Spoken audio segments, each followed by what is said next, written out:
Bonjour à tout le monde. Aujourd'hui, nous allons voir comment utiliser la ressource livre. Nous allons vers la section numéro 3 et nous allons ajouter une ressource. On trouve l'écran du livre ici. Donc, on va ajouter un livre. Le livre, c'est un ensemble de pages qui contient des pages. Maintenant, nous allons ajouter un titre au livre, par exemple, euh,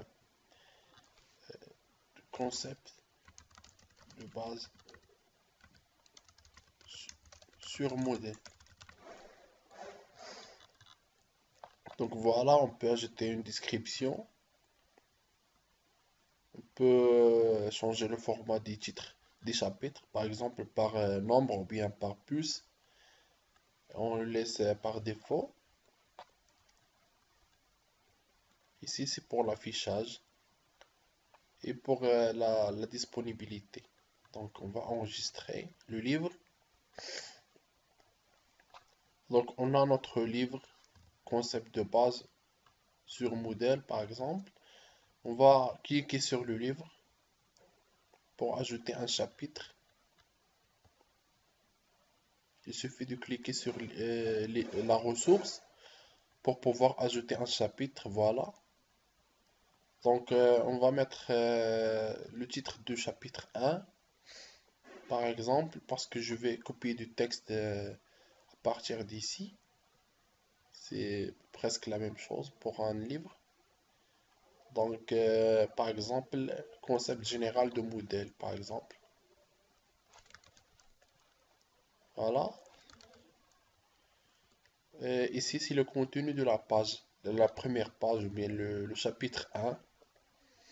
On va copier ces informations, par exemple, et les coller ici, par exemple. C'est le chapitre 1. Ici, c'est pour le cocher, pour que ce chapitre devienne un sous-chapitre. Mais on ne peut pas faire ça dès le premier chapitre. On va enregistrer maintenant. Donc voilà, c'est notre première page du livre. Concept général. Comme vous voyez, la numérotation des chapitres est par nombre et non pas par puce, parce qu'on a vu ça dans les paramètres du livre. Et comme vous voyez ici, c'est la table des matières du livre. On trouve le chapitre 1 par exemple, c'est le même.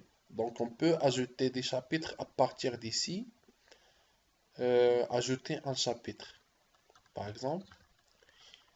Et maintenant on va voir le titre de la deuxième partie, par exemple la gestion de site. Maintenant, on peut créer un sous-chapitre, par exemple, gestion du site. Ici, maintenant, on peut cocher cette case-là pour le rendre comme un sous-chapitre et on va copier le texte, par exemple. Comme ça. Voilà. Comme vous voyez, c'est un éditeur de modèles. On peut même faire les mêmes actions qu'on a vues auparavant. Par exemple, ajouter des images ou bien des vidéos ou ce qu'on veut. C'est la même chose. Donc, on va enregistrer. Et comme vous voyez ici, c'est un sous-chapitre 1.1. Donc, on peut continuer. Par exemple, ajouter une autre page, un nouveau chapitre et non pas un sous-chapitre.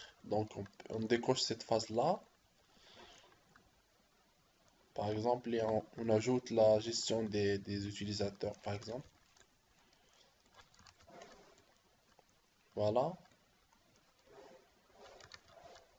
du texte.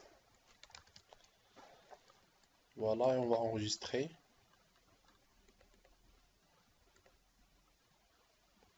Et voilà, c'est un nouveau chapitre. Et on continue de la même façon. Si on veut des nouveaux chapitres ou bien des sous-chapitres, ça marche de la même façon.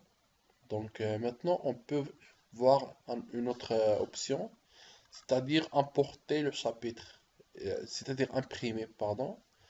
On peut imprimer tout le livre ou bien imprimer seulement ce chapitre-là. On va voir comment imprimer tout le livre. On clique sur imprimer tout le livre comme ça. Vous voyez, c'est notre livre et des informations sur le livre, par exemple le site, le cours, la méthodologie par exemple de recherche, le nom du livre, les concepts de base de modèle par exemple, même si ça n'a pas de rapport. Imprimé par l'enseignant, parce que je suis connecté avec le compte de l'enseignant Mohamed Lefou, et la date par exemple. Voilà. Donc, imprimer. On clique sur imprimer. Donc, on va imprimer. Donc, comme vous voyez, ça nous donne une version presque PDF.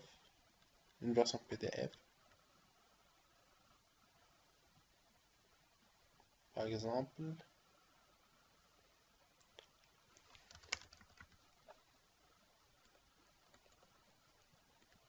Voilà.